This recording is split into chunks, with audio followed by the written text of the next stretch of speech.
En encuadernación buscamos un hilo que sea respetuoso, que no sea ácido. Lo que necesitas saber o tener seguro es que ese hilo va a durar en el tiempo. Se ha usado mucho en encuadernación industrial o semi-industrial el hilo de rayón o de nylon. Es un hilo fino, es un hilo muy resistente, pero es elástico, lo cual quiere decir que si yo tenso mucho a la hora de coser un libro, es probable que al final el libro que he cosido tienda a reaccionar a esa tensión y a moverse y a concentrarse. No es lo suficientemente grueso para cuando yo quiero hacer esa encuadernación, que quiero que el lomo me quede redondo.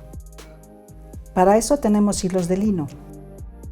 Este es el hilo más fino, es muy fuerte y lo voy a usar cuando me interesa que mi libro quede el lomo recto y que no quiero redondear. Pero ¿qué pasa si quiero redondear? Me va a ayudar que elegir el hilo más grueso. Este es un hilo de lino también, pero da 1 milímetro de espesor. Es mucho más grueso que el otro.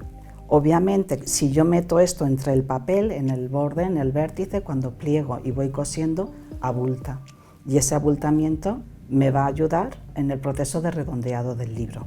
Están los hilos que sí se van a ver, por ejemplo, hilo de lino que ya viene teñido, tintado. Normalmente son hilos ya gruesos. Luego tienes que tener en cuenta lo que te he dicho, es decir, que para un libro muy finito te va a abultar mucho en la costura y va a querer ese libro o irse hacia adelante o hacia atrás, es decir, hacerse cóncavo o convexo, porque el hilo busca su espacio.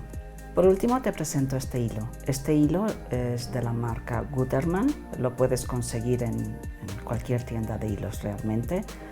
Es de algodón, 100%. Es un hilo finísimo y bastante resistente, es decir, rompe, pero es muy resistente. Es el más fino que puedo encontrar y que reúne las cualidades que busco para una encuadernación.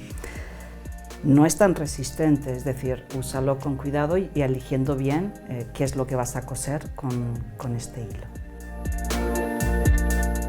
Bueno, pues si te ha gustado esto que has visto y que has escuchado, te recomiendo que te suscribas a las redes sociales de Doméstica y que vayas siguiendo los cursos tan fantásticos que desde aquí te están ofreciendo continuamente. Y si quieres saber más de encuadernación, pues ahí tienes el vínculo a mi curso de Doméstica.